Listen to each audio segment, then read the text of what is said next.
Haleluya, puji Tuhan, salam sejahtera Bapak, Ibu, saudara-saudari keluarga GBD LSAD Magelang. Tuhan Yesus memberkati. Terus alami pembaharuan di dalam Tuhan setiap hari. Mari renungkan firman Tuhan menggunakan 365 hari yang mengubahkan. Hari ini pembacaan kita sampai di dalam kitab Wahyu pasal yang ke-9. Wahyu pasal yang ke-9, saya akan membacakan ayat yang ke-4, demikian bunyi firman Tuhan. Dan kepada mereka dipesankan, supaya mereka jangan merusakkan rumput-rumput di bumi, atau tumbuh-tumbuhan, atau pohon-pohon, melainkan hanya manusia yang tidak memakai meterai Allah di dahinya. Puji Tuhan, Bapak Ibu Saudara yang kasih Tuhan, renungan firman Tuhan hari ini saya beri tema milikilah meterai Allah. Milikilah meterai Allah. Kalau kita mengobservasi kitab Wahyu ditulis oleh Rasul Yohanes saat dia berada di Pulau Patmos, saat dia sedang dalam pembuangan, dia diasingkan karena dia memberitakan Injil. Pemerintahan Romawi sangat menekan para pengikut Kristus, menindas dan menganiaya mereka karena para pengikut Kristus tidak mau mengakui Kaisar sebagai Tuhan dan Allah. Para pengikut Kristus mengaku Kristus itulah Tuhan dan Allah. Sehingga para pengikut Kristus mengalami tekanan, mengalami aniaya di bawah pemerintahan Romawi pada waktu itu. Dan kalau kita melihat interpretasi pelajaran yang kita dapatkan di dalam Wahyu pasal 9 ini masih berbicara tentang penghakiman Allah, penghukuman Allah atas bumi sebagai bagian dari masa kesusahan besar, masa kesulitan besar. Di dalam Wahyu pasal 9 ayat yang pertama, di sana ketika sangkakala Allah yang kelima dibunyikan, sangkakala ditiup, maka Rasul Yohanes melihat sebuah bintang yang jatuh dari langit ke atas bumi. Ada bintang yang jatuh ke atas bumi dan kepadanya diberikan anak kunci lubang jurang maut. Itu di dalam Wahyu 9 ayat 1. Dan dari lubang jurang maut itulah keluar belalang-belalang. Ketika anak kunci yang diberikan itu digunakan untuk membuka lubang jurang maut. Dari lubang jurang maut keluar belalang-belalang. Itu bisa dibaca di dalam ayat 2 dan ayat yang ketiga. Di dalam Wahyu pasal 9 ini. Belalang-belalang itu ditugaskan bukan untuk merusak tumbuh-tumbuhan,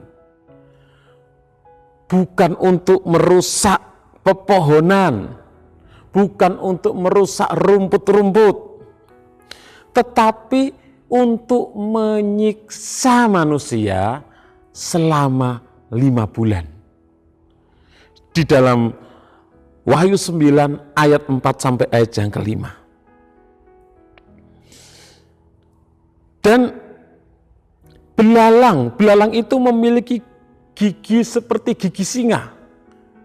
Di dalam ayat 8 dituliskan, Wahyu 9 ayat 8, dan rambut mereka sama seperti rambut perempuan dan gigi mereka sama seperti gigi singa. Jadi belalang-belalang yang keluar sangat banyak itu memiliki gigi seperti gigi singa. Dan bukan hanya itu, dia juga memiliki ekor seperti ekor kalajengking. Jadi di ekornya itu ada sengatnya. Di dalam ayat yang ke-10 dituliskan, Wahyu 9 ayat 10, dan ekor mereka sama seperti kalajengking dan ada sengatnya. Dan di dalam ekor mereka itu terdapat kuasa mereka untuk menyakiti manusia 5 bulan lamanya. Dan mereka diberikan otoritas, diberikan kuasa untuk menyiksa manusia, menyakiti manusia. Belalang-belalang itu di ekornya memiliki sengat yang sangat menyakitkan ketika menyengat. Belalang-belalang itu tidak diberi otoritas untuk membinasakan manusia, tidak diberi kuasa untuk membunuh manusia, tetapi hanya menyiksa saja. Dan tidak ada seorang pun yang dapat menghindarkan diri dari penghakiman Allah. Tidak ada seorang pun yang dapat sembunyi dari penghukuman Allah. Tetapi orang-orang kudus, yaitu orang-orang yang memiliki meterai Allah di dahinya, akan terlindung dari penghakiman Allah. Orang-orang yang memiliki meterai Allah akan terluput, akan terhindar dari penghukuman Allah. Meterai Allah merupakan tanda kepemilikan dan perlindungan Allah. Ketika ada meterai Allah di dahi kita, kita memiliki meterai Allah, maka itu tanda bahwa kita adalah milik Allah. Dan kita ada di dalam perlindungan Allah, sehingga kita tidak mengalami penghukuman Allah. Belalang-belalang yang menyengat dengan rasa sakit yang luar biasa. Di dalam ayat yang keempat dituliskan dengan jelas bahwa belalang-belalang itu dipesankan supaya jangan merusakkan rumput-rumput di bumi. Jangan merusakkan tumbuh-tumbuhan, jangan merusakkan pohon-pohon, tetapi hanya manusia yang tidak memakai meterai Allah di dahinya. Jadi hanya orang-orang yang tidak memiliki meterai Allah di dahinya, mereka yang akan disengat oleh belalang-belalang itu. Orang-orang yang tidak memiliki meterai Allah, mereka lah yang akan mengalami penghukuman yang sangat mengerikan dan menyakitkan itu. Walaupun sengatan dari belalang-belalang itu tidak mematikan, walaupun sengatan dari belalang-belalang itu tidak berakibat fatal, namun menimbulkan rasa sakit yang sangat luar biasa. Ketika seseorang disengat oleh belalang-belalang itu, akan mengalami kesakitan yang hebat, kesakitan yang dahsyat, sehingga orang-orang yang tersengat oleh belalang-belalang itu ingin mati, tetapi mereka tidak dapat mati. Di dalam ayat yang ke-6 dituliskan,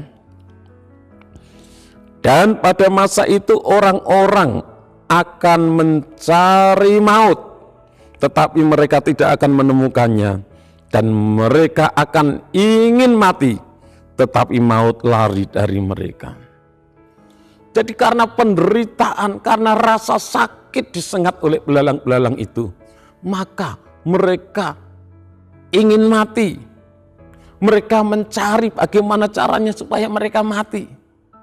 Tetapi mereka tidak bisa mati selama 5 bulan itu. Mereka mengalami penderitaan yang hebat.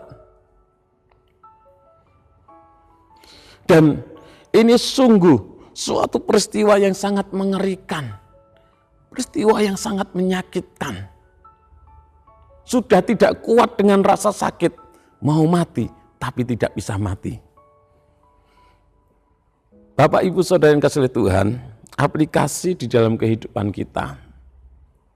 Penghakiman Allah pasti akan terjadi. Penghukuman Allah atas muka bumi pasti akan Tuhan nyatakan.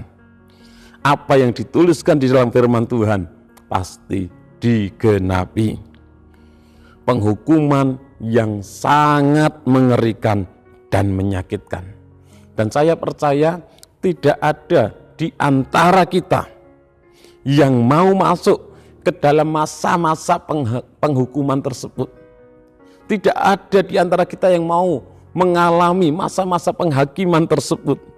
Oleh sebab itu, milikilah meterai Allah.